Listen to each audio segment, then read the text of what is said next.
Assalamualaikum warahmatullahi wabarakatuh. Salam sejahtera. Terima kasih atas kehadiran dari para peserta webinar ke seri ke-6 pada Jumat tanggal 26 Maret 2021 ini. Kita untuk tematik yang ke-6 berjudul uh, pendekatan manajemen nyeri kronis dengan pendekatan psikiatri yang berbasis hipnoterapi. Pada kesempatan kali ini telah hadir saya, Dr. Isa, selaku moderator dan sebagai kepala instalasi Diklat Litbang Rumah Sakit Jiwa Dr. Suharto Herjan mengucapkan selamat datang kepada peserta dan kedua narasumber yang sudah hadir. Masalahnya di mana tadi simpannya? Alhamdulillah dari Dr. Eka Chandra Sasmita, spesialis saraf, dan Dr. Andi Tamra, spesialis anestesi. Untuk webinar kali ini kita akan mendengarkan dulu presentasi dari kedua narasumber, kemudian nanti ada sesi tanya jawab. Di mana aturan yang akan diberlakukan adalah kita mendengarkan dulu sajian presentasi dari narasumber, kemudian untuk pertanyaan bisa ditulis di kolom chat atau dengan raise hand. Untuk waktu dan tempat saya persilahkan kepada narasumber yang pertama dari Dr. Eka Chandra Sasmita SPS untuk menyampaikan materinya. Silakan. Terima kasih Dr. Isa atas waktu dan kesempatan yang diberikan kepada saya pada siang hari ini di acara pijar yang ke-6. Jadi di sini kita akan membahas tentang aspek neurologis pada nyeri kronis. Sambil santai aja ya dengerinnya karena siang-siang deh panas. Oke. Jadi kita mulai ya. Saya akan mencoba membahas tentang aspek neurologis pada nyeri kronis. Ya, saya pendahuluan. Jadi sebenarnya keluhan nyeri ini adalah paling sering kita jumpai ya pada pasien. Biasanya sebagian besar pasien itu datang ke kita mencari pertolongan ke dokter karena dia merasakan nyeri. Sedangkan nyeri sendiri apabila tidak kita kelola dengan baik, tentu akan lama-lama akan bisa mengubah fungsi otak kita karena bisa menyebabkan gangguan tidur, tidak dapat berkonsentrasi, depresi, cemas, dan yang lainnya. Jadi sebenarnya manajemen nyeri yang baik itu diperlukan di sini. Karena bahkan WHO pun menetapkan bahwa manajemen nyeri yang baik itu merupakan hak asasi manusia. Jadi kita upayakan bagaimana cara memanajemen mengatasi nyeri ini sebaik-baiknya supaya tidak mengganggu kehidupan sehari-hari pada pasien. Oke. Definisi nyeri sendiri, nyeri merupakan suatu pengalaman sensorik dan emosional yang tidak menyenangkan yang disebabkan oleh kerusakan jaringan atau oleh sesuatu yang berpotensi menimbulkan kerusakan jaringan. Sedangkan definisi yang lain, nyeri adalah fenomena tidak menyenangkan yang kompleks terdiri dari pengalaman sensoris yang mencakup waktu, ruang, intensitas, emosi, kognisi, dan motivasi. Nyeri adalah fenomena yang tidak menyenangkan, bersifat unik, yang dialami oleh setiap individu dan hal ini tidak bisa diukur dengan pasti, sangat-sangat subjektif. Mungkin pada satu orang tertentu dengan rangsangan kecil dia tidak merasakan nyeri, tapi yang lainnya dengan sedikit rangsangan sudah bisa merasakan nyeri, atau bahkan pada orang lain dengan rangsangan yang besar dia masih belum merasakan nyeri. Jadi sangat-sangat individual sekali. Oke, selanjutnya. Nah, aspek tersulit dalam merawat orang yang mengalami nyeri adalah bagaimana cara kita mengidentifikasi jenis nyeri dan mekanisme nyeri apa yang dia alami. Jadi nyeri kronis sendiri itu tidak mengacu pada satu mekanisme atau kelainan yang mendasari dan tidak dapat dinilai atau diterapi yang sama untuk semua kasus nyeri. Pasien sering mengalami lebih dari satu jenis nyeri kronis. Jadi di sini kita bisa menemukan lebih dari satu mekanisme yang mendasari keluhan mereka. Nah, gambaran nyeri sendiri Kita melihat gambaran nyeri pada pasien itu tidak mudah, tetapi hal ini sangat penting. Jadi ada dua komponen penting dalam mendiagnosa keluhan nyeri. Kita harus mengerti intensitas nyerinya bagaimana, kualitasnya bagaimana, dan perubahannya seiring waktu itu bagaimana. Kemudian kita harus mengerti perbedaan mekanisme rasa nyeri yang terjadi pada pasien, termasuk apakah itu nyeri neuropatik atau nyeri yang non neuropatik. Nah, ini adalah gambaran jalur nyeri. Jadi nyeri ditimbulkan oleh stimulasi yang berbahaya yang diterima reseptor sensoris yang dinamakan nosiseptor yang ada di ujung saraf bebas terminal saraf eferen primer. Pada contoh di sini adalah seperti contoh pada nyeri termal panas, noxious head atau chemical stimuli. Dia berjalan melalui safe fiber. Kemudian dia masuk ke dalam medula spinalis melalui dorsal horn, kemudian dia naik ascending ke atas untuk dibaca di korteks. Dan itu akan segera memberikan perintah kepada otak, akan memberikan perintah kepada kaki atau tangan kita yang terkena api untuk segera memindahkan kaki kita apabila memang di situ ada api dan kita merasa panas. Itu adalah salah satu jalur nyeri. Seperti itu. Oke, berikutnya. Mekanisme nyeri sendiri. Jadi mekanisme nyeri sendiri itu ada dimulai dari transduksi, konduksi, kemudian transmisi, kemudian ada modulasi, kemudian persepsi. Nah, di sini dimaksud dengan transduksi adalah dia mulai merubah rangsangan mekanis. Jadi mulai dari contoh rangsangan ini seperti panas, mekanik kimia, menjadi aktivitas listrik di saraf sensoris atau di nosiseptor. Kemudian melalui jalur konduksi, itu menghubungkan potensial aksi dari akson terminal perifer ke terminal nosiseptif di sistem saraf pusat.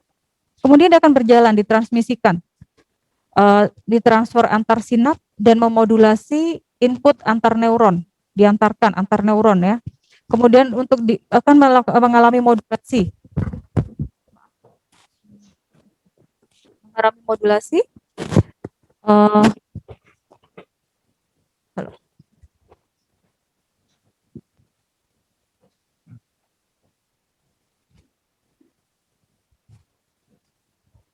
Oke, dia akan mengalami modulasi di mana dia akan mengalami inhibisi dan memfasilitasi dari otak yang memoduli transmisi nosiseptif ini di spinal cord sepanjang medula spinalis untuk dinaik ke atas, kemudian di otak akan dipersepsi. Impuls ini akan diterjemahkan pada struktur yang lebih tinggi di saraf pusat. Contohnya tadi seperti panas, dia melihat api, persepsinya udah sampai atas, itu ada panas, dia ada api, dia akan memerintahkan kaki atau tangannya untuk menghindarinya. Seperti itu. Jadi ini mekanisme nyeri dan jalur nyeri. Bagaimana suatu rangsangan itu sampai bisa dibaca dan bisa kita menghindari nyerinya. Oke. Selanjutnya, untuk klasifikasi berdasarkan waktu, nyeri sendiri dibedakan menjadi nyeri akut. Biasanya dia berjalan kurang dari 3 bulan, sebagian besar merupakan nosiseptif. Kemudian untuk nyeri yang kronis, biasanya apabila nyeri yang tidak bisa tertangani dengan baik, dia akan berjalan semakin lama, jadi bisa berjalan terus nyerinya sampai lebih dari 3 bulan atau bahkan lebih dari 6 bulan. Ada beberapa buku yang menuliskan nyeri kronik ini bisa lebih dari 3 bulan atau lebih dari 6 bulan, dan sebagian besar sudah menjadi nyeri neuropatik, jadi termasuk neuralgia dan neuritis. The next. Nah, contoh klasifikasi nyeri. Jadi nyeri akut itu di sini nyeri yang saat ini sedang terjadi ya. Contohnya kalau ada luka pada pasien dengan post operasi seperti itu. Kemudian untuk nyeri kronis sendiri dibedakan menjadi nosiseptif. Contohnya pada pasien dengan osteoartritis, pada rheumatoid artritis. Kemudian nyeri visceral. Nyeri visceral itu adalah nyeri yang terjadi pada organ dalam. Contohnya pankreatitis, usus buntu dan semuanya.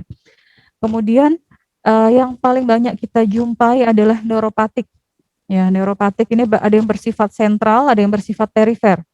Untuk yang sentral biasanya kita bisa sering menemukan nyeri pada pasien-pasien post-stroke, pada pasien migrain atau multiple sclerosis. Kemudian bisa juga kalau pada spinal cord injury atau cedera pada tulang belakang, kemudian HIV, kemudian pada neuropatic pain biasanya sering kita temukan yaitu nyerinya bersifat panas dan menjalar. Kemudian untuk yang perifer kita bisa menemukan nyeri yang biasa kita sebut post herpes neuralgia. Nyeri ini timbul kepada orang-orang setelah dia menderita herpes, di mana bagian luka herpesnya sudah membaik, tetapi nyeri di sarafnya dia tidak akan hilang, butuh waktu yang lebih lama untuk hilangnya. Contoh lagi adalah pada orang dengan penderita diabetes, ini paling banyak sekali. Dia akan mengalami yang disebut dengan polineuropati diabetes, dan ini biasanya bertahun-tahun dia akan mengalami rasa tidak panas, rasa tidak nyaman ya, panas, kemudian nyeri seperti tertusuk-tusuk dan lain-lain. Selanjutnya ada yang disebut dengan mix, atau yaitu nyeri campuran.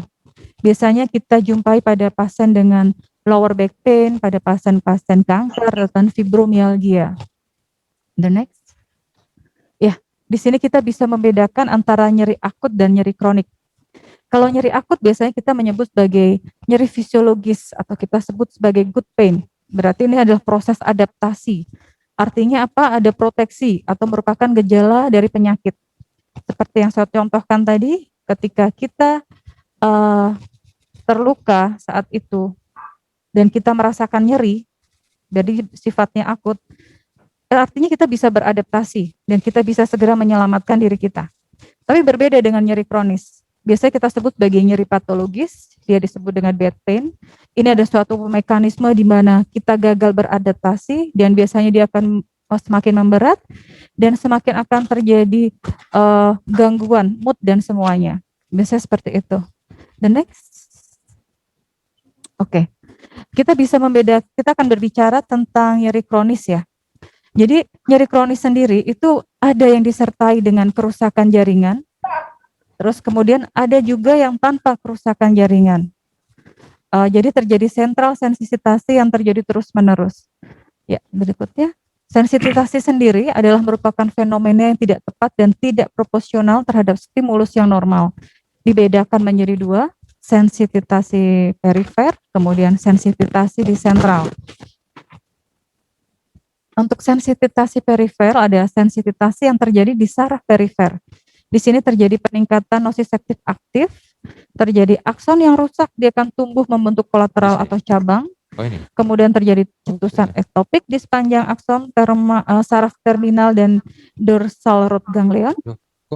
Kemudian terjadi pertukaran fenotip, produksi neuropeptik excitatory seperti substansi P dan CGRP. Kemudian terjadi kopling antara somatis dan simpatisnya. Kemudian untuk sensitasi sentral.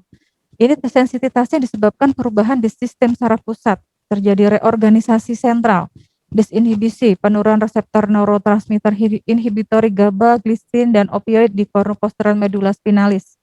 Kemudian terjadi pencetusan ektopik, di mana terjadi fasilitasi sinap excitatory, kemudian terjadi fenomena wind up.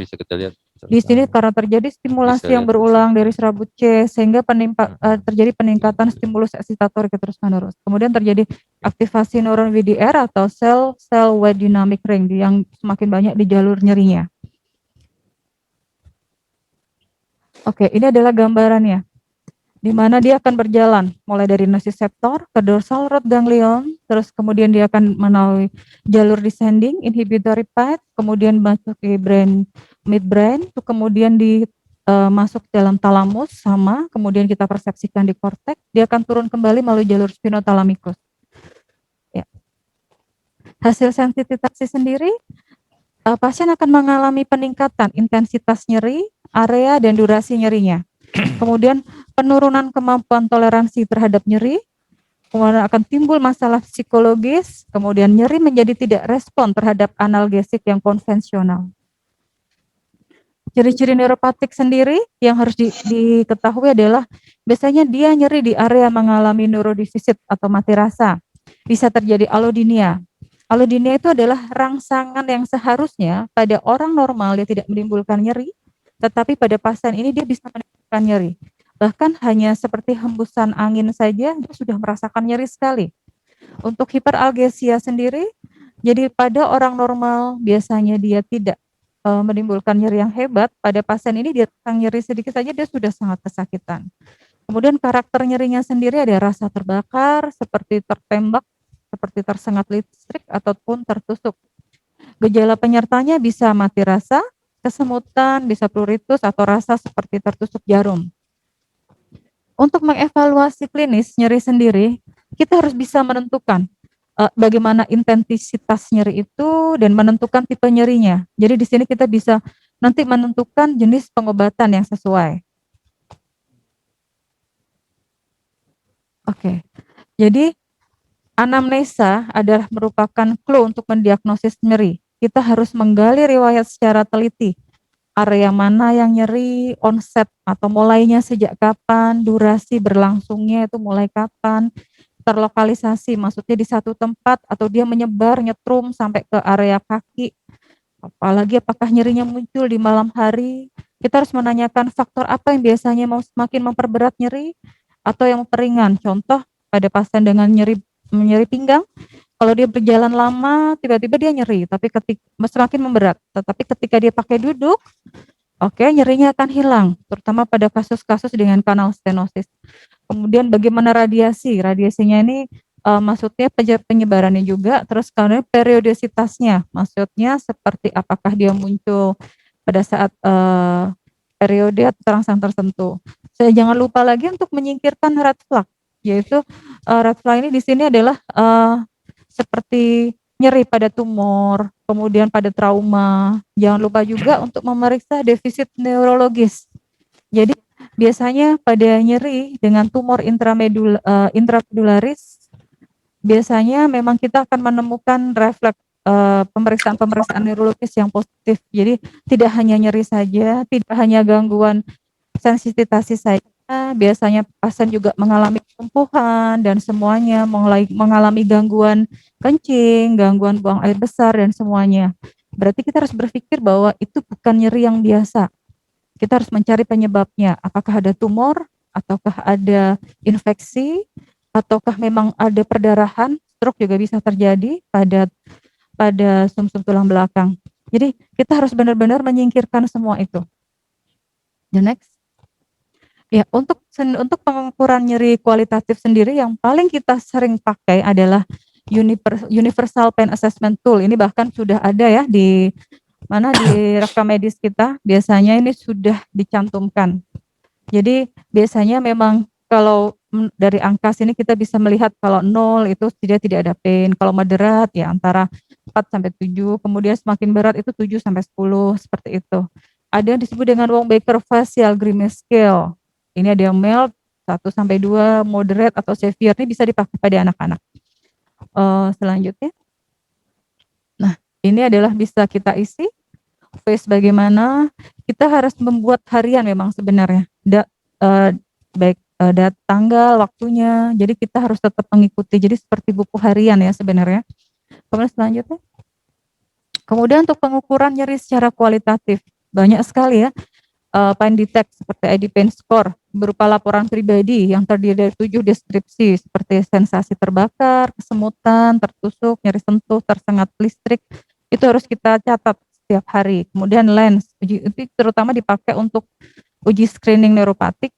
Biasanya metode sederhana sekali, terdiri dari 2 komponen, cukup dijawab iya, tidak, apakah ada nyeri, iya, nyeri bagaimana sifatnya, panas, iya, dan tidak, hanya seperti itu saja.